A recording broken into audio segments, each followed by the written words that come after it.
శంకరాచార్యుడు స్థాపించిన మఠాల్ని నడుపుతున్న స్వామీజీలు వారు మేము రాము, ఇది చేయకూడదు, ఇది ధర్మానికి వ్యతిరేకం అని చెప్పేసి వారు చెప్తున్నారంటే వారికి కూడా ముస్లిం లీగే చెప్పిందా?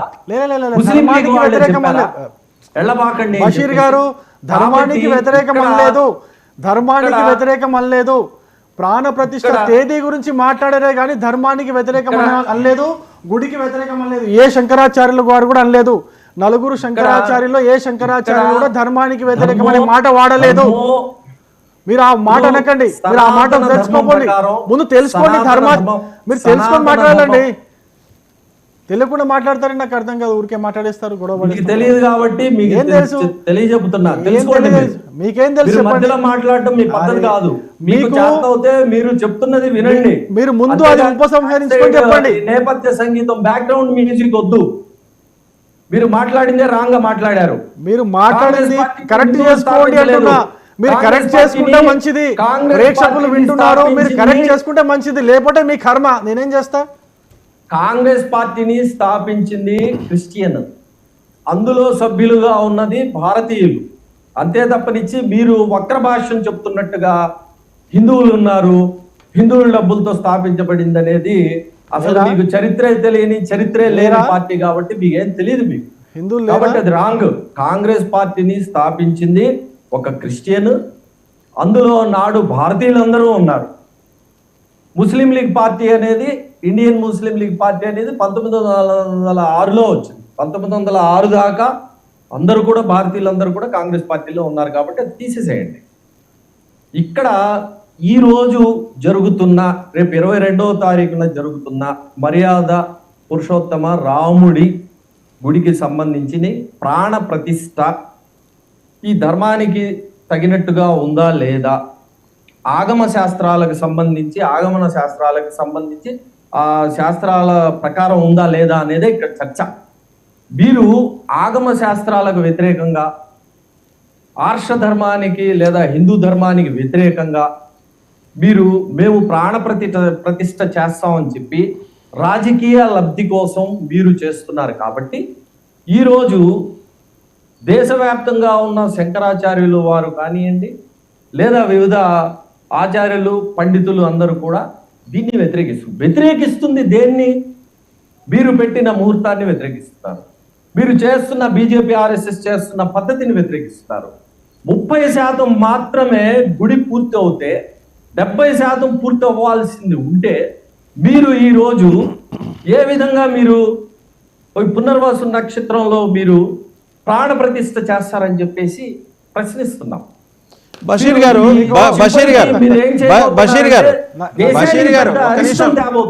రైట్, బషీర్ గారు ఓకే, ధర్మశాస్త్రానికి విరుద్ధంగా సరే. అంటే ఇప్పుడు హిందూ ధర్మం ప్రకారం వాళ్ళు చేస్తున్న దానికి అరిష్టం అని మీరు ముస్లిం లీగ్ తరఫు నుంచి మాట్లాడటం విడ్డూరంగా ఉంది. నేను మీకు విషయం తెలియజేయాలనుకుంటున్నాను. అభిజిత్ లగ్నం అని ఒకటి ఉంటుంది.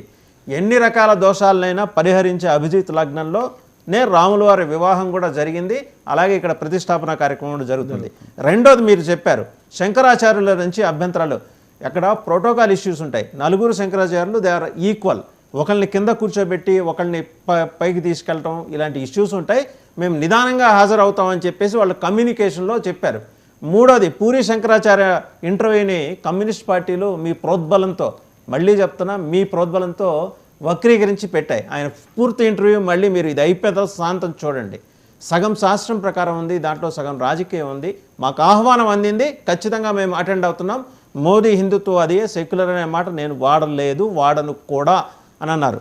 అందుకని ఏంటంటే భోజనానికి కూర్చునే ముందు ఏం వడ్డిస్తున్నారో తెలుసుకొని కూర్చోవాలి, లేదా పెట్టింది తినాలి.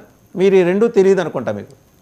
ఇప్పుడు ఒక విషయం, ఇప్పుడు సనాతన ధర్మం ప్రకారం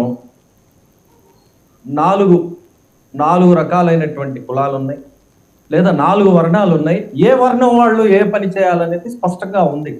ఈ ప్రాణ ప్రతిష్ఠ కానీ చేయడానికి కొన్ని అర్హతలు ఉంటాయి. ఈ అర్హతలు లేని వ్యక్తులందరూ కూడా వెళ్ళి తగుదమ్మా అని చెప్పేసి నేను చేస్తానని చెప్తే భారతీయులుగా మేము ఒప్పుకోం. మీరు రాముడికి సంబంధించి గుడి కట్టండి, రాముడికి ప్రాణ ప్రతిష్ఠ చేయండి.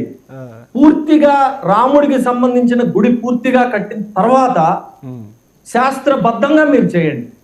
మీరు అలా చేయకుండా మీకు సంబంధించి ఆర్ఎస్ఎస్ బీజేపీకి సంబంధించి ఈరోజు రాజకీయ లబ్ధి కోసం, రాజకీయ ప్రాప్తి కోసం మీరు చేస్తున్నారు. నాకు అవకాశం ఇవ్వండి.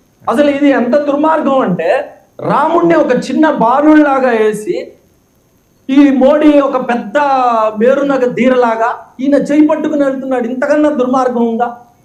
మర్యాద పురుషోత్తమ రాముణ్ణి ఒక చిన్న బాలుడిగా చూపిస్తారా? మోడీ ఏంటండి? మోడీ ఎవరండి? ఒక దైవాంశ సంభూతుడైన ఒక పురాణ పురుషుడు ఒక రాముణ్ణి తీసుకొచ్చి ఒక బాలుడిలాగా చూపిస్తారా? మీకేమైనా బుద్ధి ఉందండి ఆర్ఎస్ఎస్ బీజేపీ వాళ్ళకి? అసలు రాముడిని చిన్న బాలుడిలాగా చూపించి రాముడి చేయి పట్టుకుని తీసుకెళ్తున్నట్టు చూపిస్తున్నారంటే మీ అహంకారం ఏ స్థాయిలో ఉంది? మీకు తెలియని హిందువులేనా? బషీర్ గారు మీకు తెలియని విషయాలు మీరు మాట్లాడకపోవడం, వాటిని స్ఫురించకపోవడమే మంచిది. ఇప్పుడు మీకు తెలియని విషయాల గురించి మాట్లాడితే ఇక్కడ ఎవడు ఊరుకోడు. ముందుగా ఒక విషయం తెలుసుకో, ఇక్కడ బీజేపీ ఆర్ఎస్ఎస్ ముహూర్తం పెట్టలేదు. బీజేపీ ఆర్ఎస్ఎస్ ముహూర్తం పెట్టలేదు. బీజేపీ గాని ఆర్ఎస్ఎస్ గాని ముహూర్తం పెట్టలేదు. దానికి ఒక బోర్డు ఏర్పాటు చేశారు. సాధు సంతులు వేద పండితులతో కలిసి ఒక బోర్డు ఏర్పాటు చేశారు. ఆ బోర్డు ఆధ్వర్యంలో గుడి నిర్మాణం జరుగుతూ ఉంది. ఆ బోర్డు ఆధ్వర్యంలోనే ప్రాణ ప్రతిష్ఠ కార్యక్రమం నడుస్తూ ఉంది. అక్కడ ఉన్నటువంటి వేద పండితులు కావచ్చు, సాధు సంతులు కావచ్చు, వాళ్ళందరూ నిర్వహించినటువంటి ఈ ముహూర్తము మీకు వాళ్ళకంటే ఎక్కువ తెలుసుందని మీ మూర్ఖత్వానికి నేను నవ్వుకోవాల్సి వస్తుంది. ప్రజలందరూ నవ్వుకుంటున్నారు. మీకు తెలియని విషయాలు ఉంటే వాటి జోలికి పోకుండా ఉంటేనే మీకు మంచిది. ఎందుకు అంటే నేను బీజేపీ పార్టీ ప్రతినిధిగా నేనే మాట్లాడలేదు. ఎందుకంటే మేము పెట్టింది కాదు, బీజేపీ పార్టీ పెట్టిన ముహూర్తం కాదు, లేదా ఆర్ఎస్ఎస్ పెట్టిన ముహూర్తం కాదు, మా ఆధ్వర్యంలో నడుస్తున్న నిర్మాణం కూడా కాదు. ఒక బోర్డు ఉంది. ఆ బోర్డులో ఎంతో అర్హత కలిగినటువంటి